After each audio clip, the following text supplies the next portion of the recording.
How do you grow your email list without running ads? Many people don't want to run ads because they don't understand it. They think it's too complicated. It's not really, but let's pretend you're not going to run any ads, but you still want to grow your business and you still want to grow your list. That's true, isn't it? I'm going to show you how to do it. You're not buying ads, but you're still growing your list. You do it with your existing traffic. Now you might say, Ray, how do I grow my list with my existing traffic?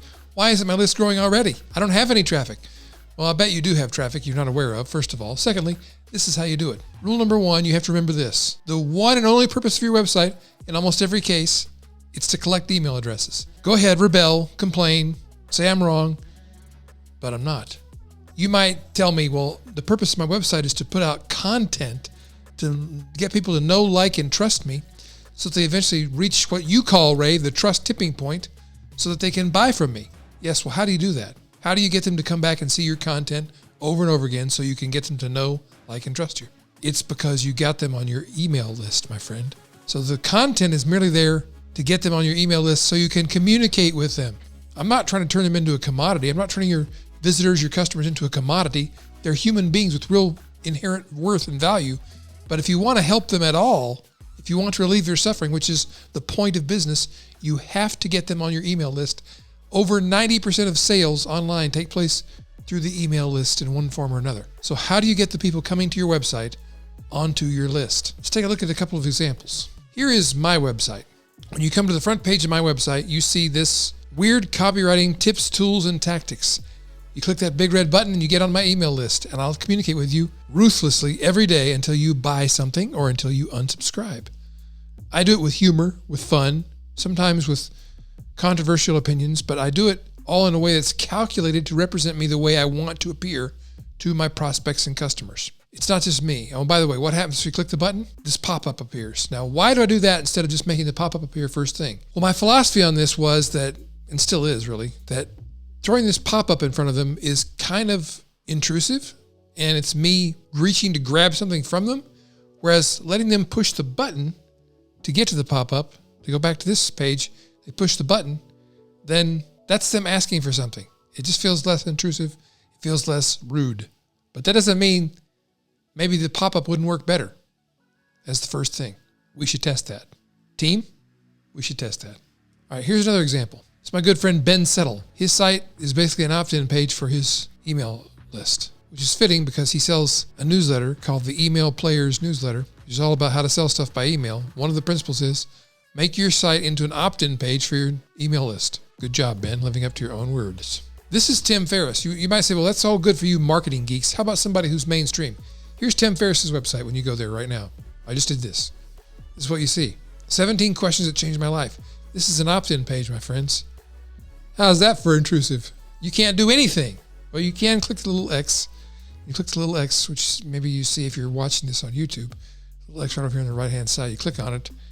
That'll take you to the front page of his blog. And what's in the top right corner? The prime real estate on the blog? An opt-in box to get you on his email list. I think I've made my point. There's 100 different ways to get people on your list, ways to ask them, but you ask them and you remember that the purpose of your website is to grow your email list. That's what it's there for. Okay, rule number 2 is the purpose of your email list is to sell stuff to the people on that list. It's not to motivate them, to make them feel great, although that's something you may do in the process of doing this. And all those things are being motivational, being a friend, communicating, building community. That's all good stuff when used in alignment with the aim of your business. Just sell them stuff. And that's not bad. You're not being a mercenary or taking stuff from them. You got to relieve their suffering in some area of life for this to work correctly. The only way you can have sustainable business success is to help people by relieving suffering in their life at some point of pain for them. That's what business is all about. Rule number 3, the best way to sell stuff to your list is by sending them email every day. Some of you are scared right now. You're thinking, if I send email every day, they'll report me as spam. The first day or two you do this, you'll get that. After that, you'll get lower spam complaints, chances are, than you've ever had before. Why? If you've been a person who only sends email like once a week or once a month, thinking that's going to keep you safe from spam complaints, that's going to get you more. Why? Because they've already forgotten who you are. They don't know what you're doing sending them this email. So they're going to report you as spam. If you send them email every day and you tell them you're going to get less spam complaints overall. People who are your raving fans will be opening every email reading every word and buying stuff from you. What do you say in those emails? There's 2 basic messages you can send in those emails. Message number 1 is, hey, I got stuff for sale. Here it is. So here's the problem it solves. Here's how it works. Here's how much it costs. Click here, get it now. Pretty basic stuff. I got stuff for sale. The more sophisticated, but basically just as easy way, and the more effective way to do it, is to tell them stories every day. That's what Ben does so well, and it's what I try to do myself, is tell stories in my emails that are engaging or fun or amusing or infuriating or frustrating or whatever I'm trying to convey to people. I'm trying to make an emotional connection to get them to take an action, to connect with my story that I'm telling them that leads them to make a decision to click or to buy something. The most well-known way to do this is through the hook, story, lesson format. So the hook is what gets their attention. The story is how you explain how it works, how you learned this thing, and the lesson is what you got from it, and it leads them to making a decision themselves. So the hook might be magic words that make you rich. I know, that's cheesy, but it's a classic subject line or headline from the copywriting history books, and it still works. So if your hook is magic words that make you rich, what's that email going to look like? First of all, the subject line would be magic words that make you rich. That's the hook, because that's the only thing they're going to see until they open the email. So they see that and think, sounds cheesy, but I'm going to click anyway as long as nobody's looking.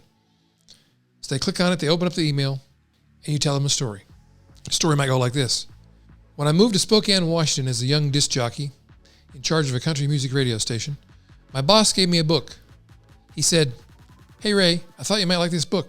It's called Magic Words That Make You Rich. It's by some guy named Ted Nicholas. He had no clue he had handed me a copywriting book from the world of direct response marketing, one of my favorite subjects. I didn't read the book, I devoured it.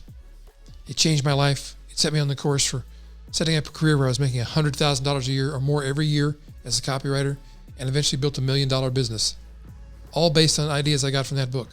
In fact, maybe you should check out my book telling you how I use what I learned in that book to build my business today, in today's world. Click this link and get my book now. Better yet, maybe I'll say, so here's the deal. I have a book that's written for today's world, how you can use copywriting to grow your business, build your income. I'd like to give you a copy of the Ted Nicholas book for free when you buy my book. Click here to buy my book now and get the Ted Nicholas book that set me on this path for free. That's the whole email. Not the best email I've ever written, but I made it up on the spot as you were watching this. Hook, story, lesson, and then action, call to action. This is how you grow your list without running ads. The question is, will you do it? Will you? We'll see. Send me your examples. I'd love to showcase them here. Until next week, I pray you live long, enjoy great health, and you prosper with purpose. See you next time.